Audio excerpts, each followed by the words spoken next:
Não se deixe enganar por este chapéu surrado, debaixo deste chapéu esconde uma grande perspicácia para os negócios. Este garotinho negro chamado Bernard é um menino engraxate, mas preste atenção, ele escolheu montar sua barraca em frente ao banco intencionalmente, para que seus clientes sejam todos brancos ricos. Ele não se importa com o pouco dinheiro ganho engraxando sapatos, ele trabalha devagar, para que ele possa ouvir os segredos financeiros que os brancos estão falando enquanto esperam.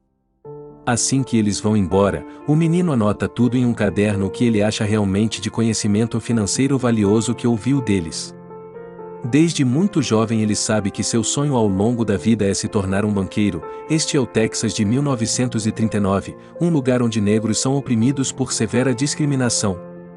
Seu pai lhe diz com tristeza que seu sonho é impossível, mas os olhos de Bernard mostram determinação contra todas as probabilidades. 15 anos depois o menino adulto, muda-se para Los Angeles com sua esposa Eunice e o filho.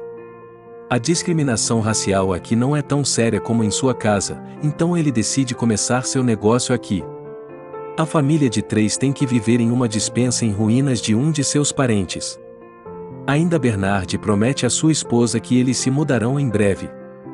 Ele começa como um verdadeiro corretor de imóveis e procura casas à venda em todos os lugares na cidade. Através de uma observação perspicaz, ele descobre que a comunidade negra em Los Angeles está superlotada, enquanto a comunidade branca ainda tem muitas casas vazias.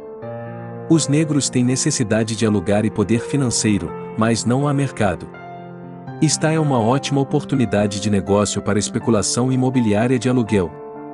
Ele vê um prédio de apartamentos de propriedade branca, com ervas daninhas na porta da frente, obviamente não em boas condições, mas ainda ele vê vantagem na localização da casa, que fica ao lado da área negra.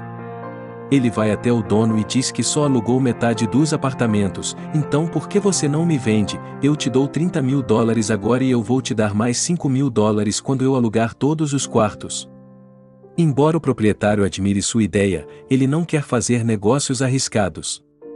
Bernardo expressa sua compreensão, mas antes de sair ele de repente olha para o calendário do proprietário, que mostra que é dado por um gerente do banco local. Então uma ideia lhe vem à mente, ele se despede do dono e vai direto ao banco. Onde ele quer encontrar o gerente que enviou o calendário, a secretária do gerente, que discrimina os negros, se recusa a apresentá-lo ao gerente. Então ele espera por algumas horas na porta do banco, e quando o gerente sai ele imediatamente o aborda. Ele diz que conhece um dos seus clientes VIP, e o negócio que eu faço irá beneficiar ele, e assim espero que você possa aprovar um empréstimo para mim, mas o gerente do banco rejeita, sem pensar. Naquela noite, ele recebe uma ligação do dono. O dono pergunta se você usou meu nome para tentar conseguir um empréstimo. Ele não tem escolha, a não ser pedir desculpas. Inesperadamente o dono não o culpa, mas admira sua crença de não desistir até que seu objetivo seja alcançado. O proprietário decide garantir o empréstimo para ele, então ele obtém o primeiro empréstimo de sua vida, e compra a propriedade. Uma velha senhora branca acaba de voltar das compras. Quando ela vê um homem negro na porta dela, "O que você está fazendo?" Ela pergunta com uma voz afiada. O negro responde calmamente, "Estou reformando o prédio de apartamentos." A velha fala com cara de má, "Que trabalhadores como você devem ter cuidado." O Bernard responde, "Não se preocupe, este é o meu prédio e eu com certeza vou cuidar bem dele." Sem palavras a velhinha vai para casa com raiva. E a polícia vem logo depois. Eles dizem ao Bernard sobre uma senhora ligar para a polícia, dizendo que ele fingia ser o dono. E inesperadamente, Bernard tira uma cópia do certificado de propriedade. Acontece que ele previu problemas, então ele está preparado com antecedência. A polícia percebeu que a casa realmente pertence a ele, então eles saem. Naquela noite, Bernard volta para o prédio de apartamentos. A velha senhora na porta o vê e imediatamente lhe diz para sair, porque não é hora de reforma. Bernard ainda responde calmamente, "Eu não sou um trabalhador de reforma agora, eu sou o proprietário." A velha senhora fica pasma, e alguns dias depois ela se muda com raiva, porque ela não quer viver na mesma construção com negros. Assim que a velhinha sai, Bernard aluga sua casa para uma senhora negra. Com certeza o mercado de inquilinos negros é enorme. Como ele previu, o edifício é rapidamente preenchido. E Bernard faz o pagamento restante acordado no negócio ao ex-proprietário. O antigo dono fica muito admirado com Bernard e oferece uma proposta para começar um negócio com ele. Bernard escolhe a casa e calcula a renda e o antigo proprietário negocia a transação e assina o contrato. Com ele à frente, os brancos não vão saber que estão fazendo negócio com um negro, e eles vão dividir a receita. Bernard prontamente concorda, a cooperação entre os dois vai muito bem, e eles ganham muito dinheiro rapidamente. Bernard também se muda de um bloco de apartamentos para uma mansão, logo após proporcionando uma vida feliz para sua amada família.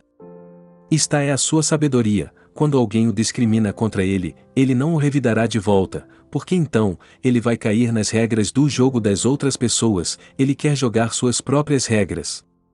Racional econômico e lucro máximo é seu objetivo final, porém a vida nem sempre corre como queremos, e os desafios podem surgir a qualquer momento.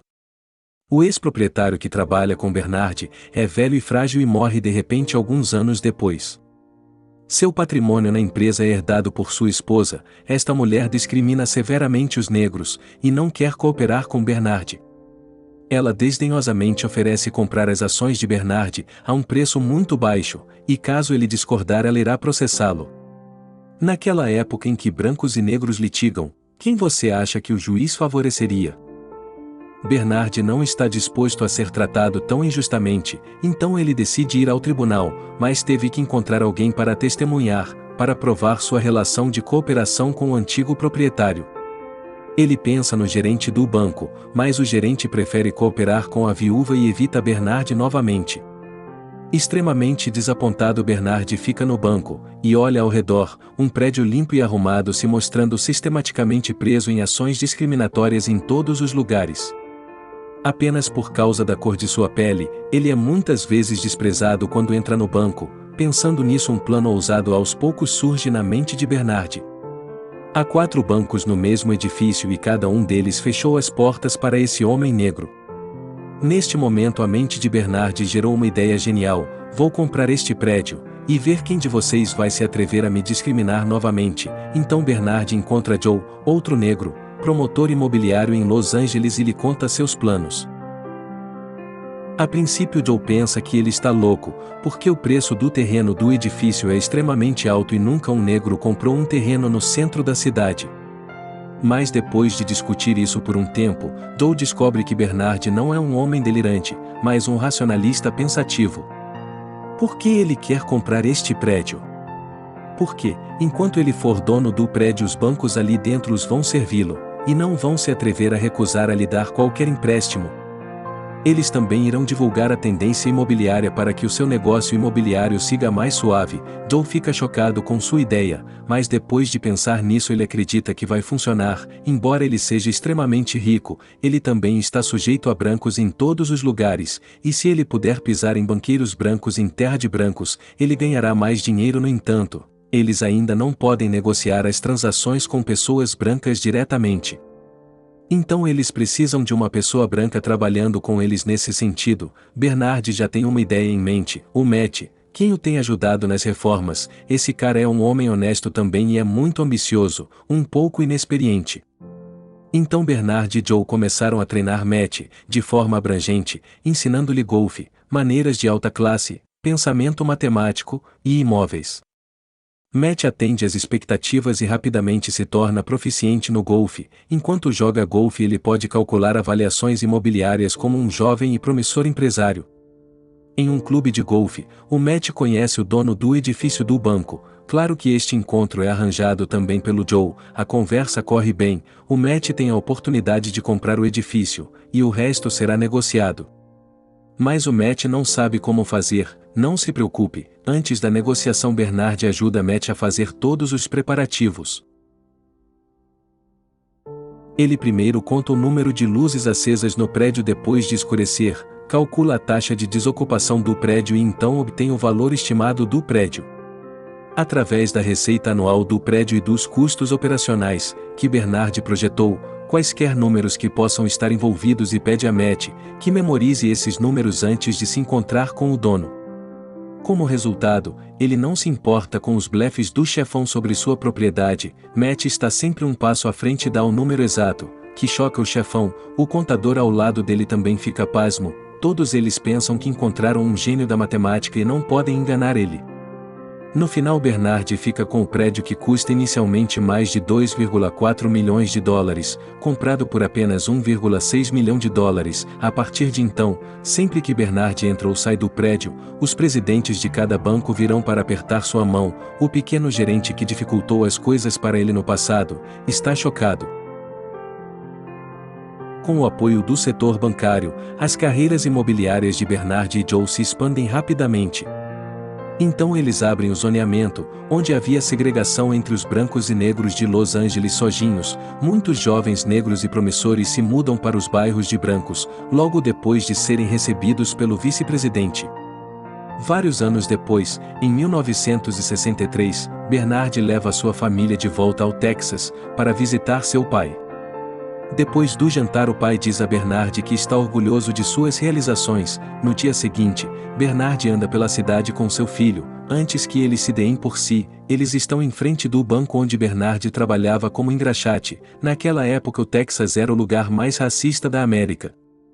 Eles conhecem um menino engraxando sapatos, igual a Bernard costumava fazer quando ele era pequeno. Para a surpresa de Bernard, o menino também só quer engraxar os sapatos dos brancos. Este pequeno incidente toca Bernard e desperta seu senso de responsabilidade para seus companheiros. Ele secretamente decide que ele deve mudar o status quo e ajudar a comunidade negra em sua cidade natal a ter uma moradia melhor. No dia seguinte, Bernard visita Joe e diz a ele que eles deveriam comprar o Banco Continental no Texas. Joe acha que Bernard está louco por pensar nisso, porque o racismo no Texas é tão grave, mas Bernard consegue mostrar razões convincentes para fazer a compra. No final, Joe concorda em ajudar Bernard e eles recrutam Matt novamente e o usam para ser o frontman mais uma vez. Eles se encontram com o dono do banco, Florence, para discutir os números do negócio. Apesar das suspeitas de Florence, o negócio é feito e é vendido para Matt e seus sócios. Com o Banco do Continente adquirido, Bernard começa a ajudar os afro-americanos na cidade a obterem empréstimos aprovados. Parece que o objetivo de Bernard é ajudar seus semelhantes a ter uma chance justa de moradia, e até mesmo oportunidades de ganhar dinheiro. As coisas vão bem por um tempo. Até que Florence começa a investigar os empréstimos que seu banco aprova. Um dia, Florence segue Matt e encontra com Bernard e Joe. Ele os confronta sobre os empréstimos que eles aprovaram, e os ameaça com uma carta do Departamento do Tesouro americano. Ele diz que o departamento vai inspecionar as operações do Continental em um mês. Quando Florence sai, os caras discutem seus próximos passos. Durante esse período, Matt surge com uma ideia. Ele sugere que eles comprem outro banco e transfiram os empréstimos problemáticos do continente para o outro banco. Eles discutiram a compra do Banco de Marlon. E Bernard diz que o principal problema é supervisionar as operações do banco. Em resposta, Matt sugere que ele seja autorizado para administrar o novo banco. Bernard expressa seu desconforto com a ideia, mas acaba por se contentar em deixar Eunice ficar de olho em Matt. No final, Matt começa a administrar seu banco, tal como queria. No dia seguinte, Matt se encontra com um advogado e começa a assinar contratos de empréstimo em seu nome. Algum tempo depois, Matt recebe uma ligação de Florence sobre clientes que querem sacar todo o seu dinheiro do continente. Para piorar as coisas, um examinador do Banco Federal chega ao Marlon. Para ajudar Matt, Bernard se obriga a se vestir de zelador para que ele possa chegar perto durante a reunião. Infelizmente não faz diferença, pois o examinador descobre um problema crítico em vários empréstimos. Bernard não acredita que absurdos empréstimos foram aprovados. Eventualmente eles descobriram que era o Florence todo esse tempo. Enquanto corria para administrar seu banco, Matt pulou protocolos e usou um advogado que Florence recomendou, e Florence conseguiu se infiltrar nos problemáticos empréstimos. Algum tempo depois, Bernard e Joe dizem a Matt que o movimento mais racional que eles podem fazer é se afastar do Banco Marlon. Sem vontade de deixar seu banco ir, Matt faz um movimento sem deixar seus parceiros saberem. Joe fica sabendo sobre sua mudança no dia seguinte e corre ao banco com Bernard. Eles confrontam Matt sobre os empréstimos, enquanto Florence assiste ao espetáculo com um olhar orgulhoso no rosto. Bernard diz a Matt para pegar seu livro, mas é tarde demais. Os examinadores do Banco Federal chegam para revogar a licença do banco para operar. Enquanto saem do prédio, o FBI prende Bernard e Joe. Bernard tenta se manter firme, mas é uma luta inútil. Algum tempo depois, Bernard e Joe se encontram com o advogado deles. Eles descobrem que o caso deles foi arrastado junto com algumas políticas raciais no país. Enquanto isso, Matt fala com o senador McClellan sobre testemunhar contra seus parceiros em troca de sua liberdade. Matt contempla seu próximo passo naquela noite e faz um telefonema. Matt segue as sugestões de McClellan e testemunha contra seus parceiros na audiência do Senado. No dia seguinte, depois daquele dia, Bernard também se encontra com McClellan e ouve sua proposta. Ele lhe dá a opção de aceitar o acordo de imunidade e confirmar o testemunho de Matt, ou Bernard pode dizer o que quiser e ir para a cadeia. No final, Bernard decide dizer as palavras que foram guardadas em seu coração há anos. Ele fala sobre discriminação racial no país. Logo depois, a fortuna de Bernard como a de Joe foram dizimadas após a audiência. Os dois também foram condenados à prisão federal. Florence compra o Banco do Continente por uma pequena fração do preço pago por Bernard e Joe. Enquanto isso, Matt Steiner nunca foi acusado de nenhum crime. Vários anos depois, Bernard e Joe saem da prisão. Eunice acha estranho os dois homens pareçam estar felizes mesmo depois de perderem suas fortunas. Acontece que não é o caso. Joe revela que eles têm propriedades perto um do outro nas Bahamas. Eunice fica incrédula e pergunta ao Bernard como isso aconteceu. Acontece que o homem que Matt ligou na noite anterior ao seu depoimento foi Bernard. Ele contou a Bernard sobre o acordo do senador e pediu desculpas a ele. Em troca, Bernard pediu um favor, antes do governo confiscar seus bens. O filme termina depois que descobrimos que as propriedades de Bernard e Joe foram fundamentais na luta contra a segregação habitacional, e eles ainda têm duas mansões, uma ao lado da outra em Bahamas. Então é isso aí. Gostaram do vídeo? Deixe seus comentários, eles são importantes, e se possível deixe seu like e se inscreva. Obrigado por assistir e até a próxima.